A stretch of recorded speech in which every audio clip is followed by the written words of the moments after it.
53,500, 53,800। अब अपनी स्क्रीन पे बैंक निफ्टी लेके आइएगा। पहले 53,800 भी स्क्रीन पे दिख गया। 53,500 सुबह के 10 बजे के कार्यक्रम में मैंने आपकी स्क्रीन पर वो नोटिस करवा दिया। बैंक निफ्टी में काफ़ी दम है, लेकिन यहीं से ही अब अग्नि परीक्षा शुरू होगी। यहाँ तक मार्केट का टिपिकली डेरिवेटिव एक्सपायरी का डाटा सारा काम कर रहा था, और ये सारा डाटा हम परत दर परत आपके सामने रख रहे थे। क्या टेक्निकल चार्ट्स हो, चाहे ऑप्शंस का ट्रेड हो, चाहे डेरिवेटिव की पोजीशंस हो, इंस्टीट्यूशनल्स का कामकाज हो, विक्स हो, पीसीआर हो, या फिर वेटेज वाले शेयरों की पोजीशनिंग हो, मैं कम से कम 10 एंगल से सारी चीज़ें छांट छांट के, पढ़ लिख के, समझ के आपके सामने रखने की कोशिश करते हैं। कुछ बैक टेस्टेड फार्मूलाज हैं, और इसके अलावा थोड़ा बहुत एल्गो सिस्टम्स का भी हम इस्तेमाल कर लेते हैं अपने पॉइंट ऑफ व्यू से थोड़ा समझने के लिए कि पोजीशनिंग कैसे हो रही है। स्पेशली हम इस्तेमाल करते हैं, किसी लोगों को ऐसा ना लगे कि कोई बहुत भारी भरकम सॉफ्टवेयर है, छोटा सा ही सॉफ्टवेयर है जिसमें ओपन इंटरेस्ट की पोजीशंस और प्राइस एक्शन पता लगता रहता है कि हर 5 मिनट की ड्यूरेशन में चेंज इन ओआई कहाँ पे कैसे कैसे बन रहा है, उसी से काफ़ी हद तक एनालिसिस कर पाते हैं। खैर एनी हाउ, अच्छा ये भी लग रहा है कि 23,500 को आज निफ्टी ने भी पार कर लिया। हमारा आज का टारगेट था 23,500 और दूसरा टारगेट है 23,800 का। इस पूरी बढ़त के अंदर एक चीज़ गुम हो गई है मार्केट के अंदर, वो है प्रीमियम्स। मार्केट्स में प्रीमियम कोई नहीं दे रहा। प्रीमियम होते हैं कि मैं ज़्यादा पैसे दे के भी उम्मीदों और आशाओं को खरीद लूँ। तो आपको ज़्यादा पैसे दे के उम्मीदों और आशाओं को नहीं खरीद रहा, क्योंकि जो चलना था वो स्क्रीन पर हो रहा है। इसलिए अब जो सामने वाली चीज़ है उल्टा वो सस्ती हो गई। अब आप देखो, इस पे 70 पॉइंट का तो डिस्काउंट आया हुआ है बैंक निफ्टी पे, यानी कि जो सामने दिख रहा है उससे 70 पॉइंट सस्ता आपको फ्यूचर मिल जाएगा अगर आप लेना चाहो। एक और चीज़, आज इंडिया विक्स 4% वापस से बढ़ा है। ये डरिएगा नहीं, घबराइएगा नहीं। अगर इंडिया विक्स 4% नहीं बढ़ता ना, तो ये आपको ये लेवल्स भी नहीं दिखते। नहीं तो फिर क्या होता है, एक्सपायरी का सेशन होता है और आदमी ईट कर जाता सारे कॉल्स और पुट्स के प्रीमियम को। सुबह मैंने यही बात आपके सामने रखी थी कि चर्निंग होगी और चर्निंग के बीच में कॉल्स और पुट्स के सारे प्रीमियम्स को ईट किया जाएगा। लेकिन जब एक लेवल तक वो ईटिंग कंप्लीट हुई, उसके बाद मार्केट ने स्पीड पकड़ी तो कॉल्स एक्टिव हुई और आज एक्स्ट्राऑर्डिनरी गेन्स आए। दिखाइएगा एक बार 23,400 की कॉल और पुट, जो भी सुबह हमने भी आपको तब भी दिखाई थी, अब फिर से दिखा देते हैं कॉल और पुट को। ये 23,400 वाली 183% बढ़ी है ये आज। मैं ये 220 रुपये में से बता देता हूँ, 150 रुपये आज में जुड़े हैं, और ये सुबह नहीं जुड़े थे।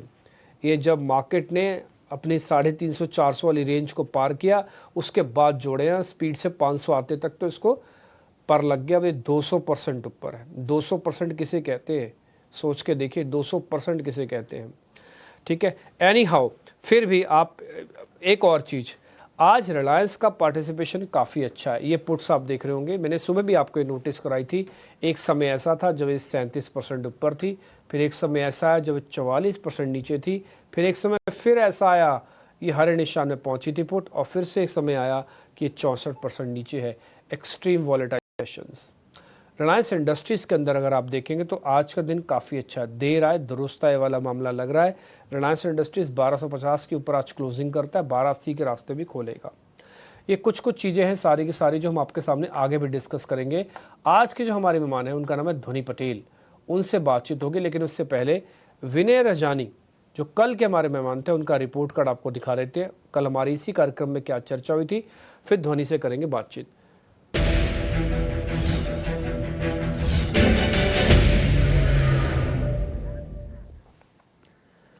देखो, विनय रजानी का काफ़ी बुलिश थे। कल उन्होंने आपको जो लेवल्स दिए थे ऑलमोस्ट वो लेवल्स आए। आपको याद है कल उन्होंने 23,800 तक का बोला था निफ्टी के बारे में, वो आ गए। ठीक है, वो लेवल्स भी आए हैं। अपोलो टायर्स की कॉल दी थी उन्होंने, मैंने उनसे पूछी थी कॉल, वो देना नहीं चाहते थे, बट हमको लगा कि मार्केट गर्म है, विक्स डाउन है, थोड़ा कंफर्टेबली प्रीमियम्स चेक किए जा सकेंगे, तो एक कॉल पता करवा लेते हैं। तो उन्होंने कहा मेरे को 480 वाली कॉल सही लगती है। पैसे बने, इंडसइंड बैंक के अंदर पैसे बने करीब 2-2.5%, LIC हाउसिंग के अंदर पैसे बने। IGL के बारे में पूछा था, उन्होंने कहा था बेच दो इसको, लेकिन सपाट रहा। श्रीराम फाइनेंस उन्होंने बोला था बेच दो, लेकिन स्टॉप लॉस कट गया। AU स्मॉल फाइनेंस ब्रिज खरीदने की बात की थी, लेकिन वो सपाट है, 2 सपाट 1 SL 3 में प्रॉफिट। तो ये रिपोर्ट का विनय रजानी का, it's a tough call. Market में इस जगह पर आके कोई भी कॉल लेना टफ है, क्योंकि विक्स थोड़ा घट गया है और बाज़ार में कंसोलिडेशन प्लस तेज़ी बरकरार रहेगी, लेकिन कब पलटी मारेगा, कब ग्लोबल मार्केट्स में आपको नेगेटिव या पॉजिटिव आ जाएगा एकदम से, अभी कहना थोड़ा मुश्किल है।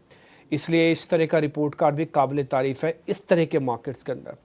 आप बॉटम फिशिंग करो ना, तो कोई भी आपको आदमी बता दे, अक्कड़ बक्कड़ बम्बे वो करके भी आप खरीद लोगे ना, तब भी आपका प्रॉफिट होगा, जो 22,000 के आसपास था। लेकिन इस समय 23,500 पे जो कॉल दी जाएंगी वो एक टफ कॉल होंगी, उसमें काफ़ी स्टडी, काफ़ी प्रोफेशनलिज्म चाहिए होगा। इसलिए ध्वनि पटेल आपकी हेल्प करने के लिए आज है फिनवर्सिफाई की। ध्वनि बहुत शुक्रिया, थैंक यू वेरी मच समझ लेने के लिए। इस बीच एक जगह पर आपको और लिए चलते हैं, एक बार जरा दिखाएं पहले वो तो इन There is a need for industry to adopt RegTech solutions, which is use of technology-based solutions for complying with regulatory obligations that can help in improving compliance reporting, streamlining processes, and improving the operational efficiency. SEBI and first-line regulators, which is exchanges, are deploying SupTech solutions for effective and enhanced supervision. The use of technology by regulators has been very helpful in detecting early signs of market abuse and non-compliances. Harnessing technological advancements could further reduce the potential blind spots, market misconduct, and instill a culture of continuous compliance amongst regulated entities. The governance is not about ticking boxes. It's about building institutions that can be trusted for years and decades.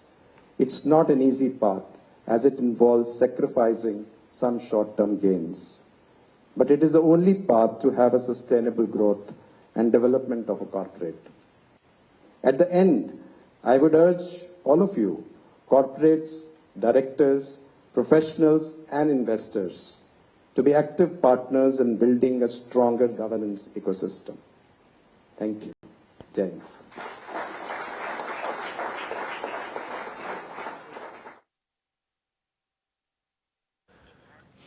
सभी के नए chairperson हैं तुहिन कांत पांडे, अपनी बात रखते हुए आपको दिख रहे थे भी स्क्रीन पर। आगे बढ़ रहे हैं, ध्वनि पटेल को जोड़ लेते हैं जरा। ध्वनि आपको बताएंगे निफ्टी और बैंक निफ्टी के बारे में। ध्वनि नमस्ते, जरा बताएं पहले। गुड आफ्टरनून डिम्पी जी, और बाकी सबको उम्मीद है वेरी गुड आफ्टरनून। यहाँ पे डेफिनेटली जो बाइंग इंटरेस्ट है वो दोनों ही इंडेक्स में हमें काफी स्ट्रांगली देखने को मिला है। बट अब एक थोड़ा सा यहाँ पे कॉशियस नजरिया बनना चाहिए निफ्टी के अंदर। कोई भी फ्रेश पोजीशंस यहाँ पे नहीं बनानी चाहिए। जो पोजीशंस ऑलरेडी बना के रखी हुई है उनको इंटैक्ट रखे, होल्ड करके रखे, क्योंकि ऑन द हायर साइड अब निफ्टी के लिए एक जो रेजिस्टेंस है वो हमें फेस करते हुआ देखने को मिलेगा। यहाँ पे 23,800 का जो लेवल है उसके पास यहाँ पे एक जो रेजिस्टेंस है वो इंडेक्स के अंदर बनता हुआ देखने को मिल सकता है। अगर हम ओवरऑल डेली चार्ट स्ट्रक्चर को भी देखें तो निफ्टी ने इसी लेवल को जनवरी से लेके अब तक इसी लेवल के पास यहाँ पे निफ्टी ने एक रेजिस्टेंस फेस करा है और उन्हीं लेवल के पास हम यहाँ पे ट्रेड कर रहे हैं। तो डेफिनेटली एक ओवरऑल पोजिशनली यहाँ पे एक थोड़ा सा कॉशियस नजरिया बनना चाहिए। एक 23,800 के टारगेट के साथ निफ्टी को होल्ड करके रखना चाहिए। इंट्राडे पर्सपेक्टिव से भी अगर हम देखते हैं तो निफ्टी के अंदर डेफिनेटली बढ़त जो है वो काफी सराहनीय है। इनफैक्ट आज के सेशन के अंदर, कल सेशन और इसके पहले का सेशन हम देखें तो काफी म्यूटेड परफॉर्मेंस रही है, बट आज के सेशन में जो गेन्स देखने को मिल रहे हैं वो काफी ऑन द हायर साइड देखने को मिल रहे हैं। स्टॉप लॉस आपको जो मेंटेन करके रखना रहेगा अब निफ्टी की लॉन्ग पोजीशंस के लिए वो यहाँ पे बन जाएगा 23,250 के लेवल के पास। तो ओवरऑल फ्रेश पोजीशंस के लिए रिस्क रिवॉर्ड मुझे यहाँ पे फेवरेबल नहीं लगता, बट एग्जिस्टिंग पोजीशंस के लिए डेफिनेटली होल्ड करने की सलाह रहेगी। बैंक निफ्टी का जहां तक सवाल है, बैंक निफ्टी भी एक क्रूशियल जंक्शन पे यहाँ पे ट्रेड कर रहा है। अगर आप इसका डेली स्ट्रक्चर देखेंगे तो आपको देखने को मिलेगा प्रीवियस स्विंग हाइज जो यहाँ पे बने थे दिसंबर के अंदर, उन्हीं स्विंग हाइज के पास अभी फिलहाल के लिए बैंक निफ्टी यहाँ पे ट्रेड कर रहा है। तो बैंक निफ्टी में कोई एक फ्रेश पोजीशन की सलाह नहीं रहेगी। आपकी एग्जिस्टिंग पोजीशंस भी है तो उसके लिए ट्रेलिंग स्टॉप लॉस नीचे की तरफ में मेंटेन कीजिए। आपका जो स्टॉप लॉस बैंक निफ्टी के लिए यहाँ पे बनता हुआ देखने को मिल रहा है वो है 53,300 के लेवल के पास। इन लेवल को अगर नीचे ब्रेक करते हैं तो बैंक निफ्टी के अंदर वापस से एक हल्की सी प्रॉफिट टेकिंग यहाँ पे देखने को मिल सकती है। ओवरऑल यहाँ पे डेली स्ट्रक्चर डेफिनेटली स्ट्रांग है, बट बैंक निफ्टी के अंदर यहाँ पे प्रॉफिट जो है वो बुक करने की यहाँ पे आपको सलाह बनती हुई देखने को मिलेगी। ठीक है, डन, पॉइंट टेकन। तो नए वालों के लिए तो कुछ ज़्यादा जगह बची नहीं है, लेकिन पुराने वालों के लिए अभी भी दम है। आप देख के देखिए 23,800 को होल्ड करने की रिकमेंडेशन है। ऑलरेडी 100-150 पॉइंट की गुंजाइश है। कल भी ये लेवल स्क्रीन पर आ रहे थे, सुबह भी यही लेवल्स हमने आपको स्क्रीन पर दिखाए भी थे, बताए भी थे कि यहाँ तक पहुँच सकते हैं हम। यहाँ से टफ हो जाएगा फिर markets, tough in the sense यानी कि एक राउंड की शॉर्ट कवरिंग, एक राउंड की पुल बैक, वो सब कंप्लीट्स हो जाएंगे। उसके बाद मार्केट्स को नई ऊर्जा, नई एनर्जी की रिक्वायरमेंट होगी। आपको लगेगा कि 23,800 तक अगर मेरे को नहीं जाना तो मैं 23,600 पे माल काट दूं सर, तो आपकी कॉल हो सकती है। आपको लग रहा है कि 100 पॉइंट छोड़ के आपने जो 500 पॉइंट कमाए हैं वो ज़्यादा इंपॉर्टेंट है, तो ये कॉल हो सकती है। अगर मैं आपकी जगह होता तो शायद 50% से ज़्यादा माल काट भी चुका होता। ये मैं अपना बता रहा हूँ, अगर मैं आपकी जगह होता तो ये आपका अपना ना निजी फैसला, आपके आए हुए प्रॉफिट्स हैं। सामने वाला गेस्ट आपको ये तो बता सकता है कि बाज़ार की रूपरेखा क्या है और कहाँ तक जा सकता है वो, लेकिन आपका हाथ पकड़ के ट्रेड नहीं करवा सकता। तो वो आपको अपनी कॉल खुद से लेनी होगी। रफ आइडिया आपको निफ्टी 50 का दे दिया, बैंक निफ्टी का ऑलमोस्ट छोड़ देते हैं, उसमें कुछ ज़्यादा ट्रेड अभी बचा नहीं है। आगे बढ़े, सीधा शेयर्स पर आएँ। ताज़ा खरीदारी वाले यानी कि आज के लॉन्ग शेयर्स आपकी स्क्रीन पर आएंगे।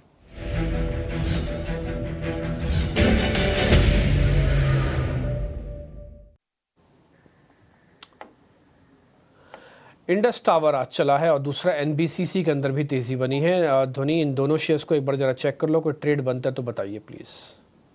बिल्कुल, यहाँ पे दोनों ही काउंटर्स के अंदर जो एक मूव आया है वो काफी स्ट्रांग मूव अपवर्ड साइड पे हमें देखने को मिल रहा है। और अगर मुझे दोनों में से एक का चुनाव यहाँ पे करना है तो मुझे यहाँ पे इंडस टावर जो है उसका काउंटर यहाँ पे ज्यादा अच्छा लगता है। इंडस टावर में अगर हम देखें तो प्रीवियस स्विंग हाइज भी जो है उसका ब्रेकआउट हमें देखने को मिल रहा है। ओवरऑल मोमेंटम इंडिकेटर इसके जो है वो हमें बॉटम से वापस राइजिंग साइड पे देखने को मिल रहे हैं। तो इसके अंदर जो कन्विक्शन है वो ज्यादा बनता हुआ देखने को मिल रहा है। On the higher side counter जो है वो वापस से 400 के लेवल्स क्रॉस करने के बाद वापस से 420 के लेवल्स तक भी बढ़त यहाँ पे दिखा सकता है। तो इंडस टावर में खरीदारी करके चल सकते हैं। नीचे की तरफ आपको जो स्टॉप लॉस मेंटेन करना रहेगा इस पर्टिकुलर काउंटर के लिए वो आपको मेंटेन करना है 390 का लेवल। यहाँ पे 390 का लेवल जो है वो काउंटर सस्टेन करता है तो on the higher side 400 cross करने के बाद आपको 420 तक का मोमेंटम इसके अंदर देखने को मिल सकता है। एनबीसीसी को यहाँ पे ड्रॉप करेंगे, मोमेंटम काफी स्ट्रांगली इंट्राडे स्ट्रक्चर्स पे भी देखने को मिला है तो हल्का सा यहाँ पे एक फिजल आउट देखने को मिल सकता है। तो एनबीसीसी को अभी अवॉइड करें, इंडस टावर में खरीदारी करके चल सकते हैं। ठीक है, इंडस टावर हल्की खरीदारी यहाँ पे आप कर सकते हैं। थोड़ा वॉल्यूम कम रखिएगा। हाँ, बाज़ार थोड़ा गर्म है, चला भी है, विक्स भी थोड़ा सा वापस ऊपर आ रहा है। मैं ये नहीं कह रहा कि बाज़ार में दिक्कत है, बट हाँ एक अपॉर्चुनिटी कॉस्ट नाम की चीज़ होती है, रिस्क रिवॉर्ड होता है मार्केट्स के अंदर कि कितना पैसा खोएंगे कितना पैसा पाएंगे, वो थोड़ा सा हीट अप हो गया और कुछ नहीं हुआ है। ठीक है जी, तो इंडस टावर हो गया 420 रुपये तक का टारगेट है, 390 का एक स्टॉप लॉस है, इसी में एक ट्रेड है। एनबीसीसी को अवॉइड की कैटेगरी में डाल दिया, नो ट्रेड कैटेगरी में डाल दिया। ध्वनि, दो शेयर शॉर्ट कवरिंग के भी हैं, जरा वो भी चेक कर लो। First is ABB and second is SBI cards. जी बिल्कुल, यहाँ पे डिम्पी जी दोनों ही काउंटर है, दोनों ही काउंटर में एक बढ़िया मोमेंटम आज के सेशन में देखने को मिल रहा है। बट यहाँ पे जो एबीबी का काउंटर है उसके अंदर काउंटर जो है वो एक रेजिस्टेंस लेवल के पास अभी के लिए ट्रेड कर रहा है। अगर आप प्रीवियस स्विंग हाई को देखें तो इन्हीं लेवल्स के पास एक स्विंग हाई बनाया था काउंटर ने और वहां से हमें इसके अंदर एक भारी गिरावट भी देखने को मिली थी। ऑन द लोअर साइड हमने वापस से 4700 के लेवल को टेस्ट करा था और वहां से ये अपमूव आया है। तो अभी हाल फिलहाल के लिए वेट एंड वॉच करें। अगर यहाँ पे ऊपरी स्तरों 5620 या फिर 5630 के जो लेवल है उनको क्रॉस करता है क्लोजिंग बेसिस पे तो इसके अंदर खरीदारी करके चल सकते हैं। बट हाल फिलहाल के लिए इसको अभी हम वेट एंड वॉच करेंगे। और दूसरा काउंटर जो आपने मेंशन करा एसबीआई कार्ड का, एसबीआई कार्ड के अंदर भी जो मोमेंटम है वो यहाँ पे ऑन द हायर साइड देखने को मिल रहा है। बट जिनकी एग्जिस्टिंग पोजीशन है उनको होल्ड करने की सलाह रहेगी। फ्रेश पोजीशन के लिए मैं रेकमेंड नहीं करूंगी। On the higher side existing position वालों को 930 के लेवल के पास प्रॉफिट बुक करने की सलाह रहेगी। नीचे की तरफ जो स्टॉप लॉस इनको मेंटेन करके रखना रहेगा तो यहाँ पे स्टॉप लॉस ट्रेल करके 880 के पास लगाएं। ठीक है मैम, पॉइंट टेकन हो गया। तो दोनों स्टॉक्स पे इनफैक्ट आपको रिकमेंडेशंस आई हैं और एक बार दोनों को स्टॉप लॉस टारगेट आपकी स्क्रीन पर आ जाएंगे। यहीं पे हमारा तेज़ी वाला सेगमेंट भी खत्म हो रहा है। हम 4 शेयर पता करते हैं, जैसे आपको पता ही इस कार्यक्रम का फॉर्मेट का, 2 लॉन्ग के 2 कवरिंग के।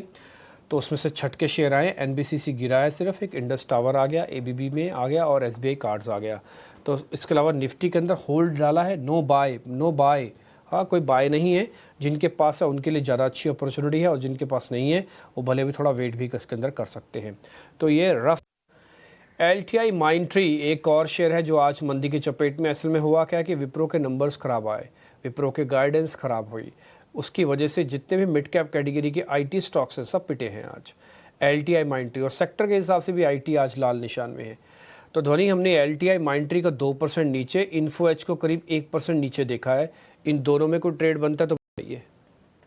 जी बिल्कुल रिपी जी, यहाँ पे अगर हम LTI माइंट्री का इंट्राडे स्ट्रक्चर देखें ना, तो वहां पर डेज लो से वापस इसके अंदर एक बाइंग इंटरेस्ट देखने को मिल रहा है।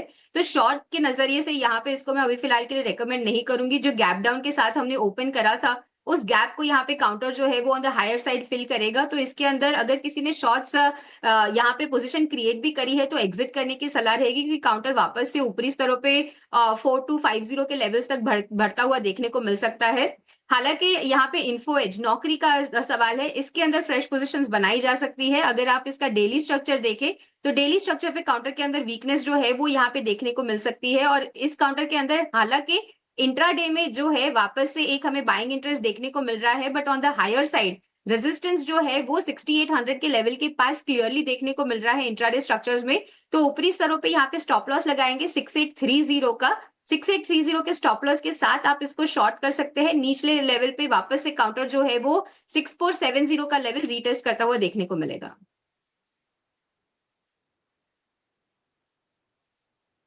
ठीक है, पॉइंट टेकन है। अनवाइंडिंग के भी दो शेयर हैं ध्वनि, जरा उनको भी चेक कर लो। First is Paytm and second is ICICI Lombard. इन दोनों शेयर्स पे क्या करें? जी बिल्कुल, यहाँ पे सबसे पहले अगर हम यहाँ पे पेटीएम की बात करते हैं तो पेटीएम का काउंटर जो है वो इंट्राडे स्ट्रक्चर पे यहाँ पे एक बुलिश फॉर्मेशन बनाता हुआ देखने को मिल रहा है। हालांकि इंट्राडे बेसिस पे यहाँ पे हम देख रहे हैं तो नीचे सपोर्ट लेवल भी जो है वो 850 के लेवल के पास क्लियरली देखने को मिल रहा है। तो इसको हम अवॉइड की कैटेगरी में डालेंगे। यहाँ पे कोई भी एक शॉर्ट साइड का ट्रेड मेरी तरफ से रिकमेंडेड नहीं रहेगा। जहां तक ICICI लोम्बार्ड का सवाल है, इसके अंदर भी अगर हम देखें तो डेफिनेटली एक प्रेशर जो है वो क्लियरली यहाँ पे डेली स्ट्रक्चर पे देखने को मिल रहा है, बट सपोर्ट लेवल इसके अंदर भी निचले स्तरों पे देखने को मिल रहा है। वापस से 1770 का लेवल है, ये लेवल एक सपोर्ट लेवल की तरह काम करता हुआ देखने को मिल रहा है। तो दोनों ही काउंटर्स यहाँ पर जो है वो एक वापस से अपने सपोर्ट लेवल को टेस्ट कर रहे हैं। तो अभी फिलहाल के लिए अवॉइड करना बेटर रहेगा। ठीक है, पॉइंट टेकन है। तो आपसे हमने जितने शेयर पता करने थे ध्वनि वो सब पता कर लिए। जहाँ जहाँ पर आपने ट्रेड दिए हैं उसका स्टॉप लॉस टारगेट हमने लिख के छाप के सामने रख दिया, दर्शकों तक वो पहुँचा भी दिया। आपका रिपोर्ट कार्ड हम कल तो नहीं दिखा पाएंगे, कल छुट्टी है मार्केट की, लेकिन सोमवार को आपका रिपोर्ट कार्ड हम सामने रखेंगे। जो हमने पता करना था वो सारे ट्रेड आपने दे दी, बस सब फटाफट से दिखा दो स्क्रीन पर। अब ध्वनि, आप अपने जरा ट्रेडिंग कॉल्स भी बता दो ताकि वो भी कंप्लीट हो जाए चैप्टर। जी बिल्कुल रिम्पी जी, यहाँ पे अब जैसे कि 3 दिन की छुट्टी आ रही है तो थोड़ा सा एक ओवरनाइट पोजीशन का भी रिस्क जो है उसे हमें यहाँ पे नजरअंदाज नहीं करना चाहिए। उस हिसाब से मैंने दो जो काउंटर यहाँ पे पसंद करे हैं, दोनों ही एक फाइनेंशियल सेक्टर से है जहाँ पे हम ऑलरेडी एक बाइंग इंटरेस्ट देख रहे हैं, और दूसरा कंजम्पशन साइड पे है। फाइनेंशियल साइड पे मुझे जो काउंटर यहाँ पे पसंद आ रहा है वो है श्रीराम फाइनेंस का। श्रीराम फाइनेंस के अंदर अगर हम देखें तो ओवरऑल चार्ट स्ट्रक्चर जो है वो इसका स्ट्रॉन्ग पॉजिटिव साइड का स्ट्रेंथ यहाँ पे देखने को मिल रहा है। आप करंट लेवल से इसके अंदर खरीदारी करें तो ऊपरी स्तरों पे 695 से लेके 705 के लेवल्स तक इसके अंदर जो बढ़त है वो कंटिन्यू होती हुई देखने को मिल सकती है। स्टॉप लॉस आपको मेंटेन करना है 678 का। दूसरा काउंटर जो है वो है वरुण बेवरेजेस का काउंटर। वरुण बेवरेजेस के अंदर भी अगर हम देखें तो आज के सत्र में डेफिनेटली यहाँ पे एक अच्छा खासा बाइंग इंटरेस्ट हमें देखने को मिला। इंट्राडे स्ट्रक्चर्स पे वापस से एक बेस फॉर्मेशन बनती हुई देखने को मिल रही है। 557 के स्टॉप लॉस के साथ इसको खरीदारी करने की सलाह रहेगी। ऊपरी स्तरों पे 580 का टारगेट रहेगा। ठीक है जी, तो VBL और साथ ही श्रीराम फाइनेंस, ये कुछ शेयर्स और हैं। और इनफैक्ट आप ये देखिए दोनों बाय के ट्रेड है, इसमें कोई सेल का ट्रेड भी नहीं है। ठीक है, बट हाँ थोड़ा वॉल्यूम कम रखना आप, वो इस वजह से कि एक तो 3 दिन की छुट्टी पे जा रहे हो आप, दूसरा जब नेक्स्ट वीक आप आओगे तो डेरिवेटिव एक्सपायरी का वीक होगा। ऑलरेडी मार्केट ने काफ़ी फ्यूल खर्च किया है यहाँ तक पहुँचने के लिए, तो एक्सपायरी इस बार मेरे हिसाब से थोड़ी शांत रहनी चाहिए। तो 2 से 4 दिन अगले और इम्पॉर्टेंट होंगे। विक्स स्लाइटली बढ़ के अभी 16 की रेंज में है, वैसी कोई दिक्कत है नहीं। तो ये सारे पॉइंट्स हमने आपको नोटिस करवा दिया। ध्वनि, बहुत बहुत शुक्रिया, थैंक यू वेरी मच आज कार्यक्रम का हिस्सा बनने के लिए और बताने के लिए सभी के सभी ट्रेड।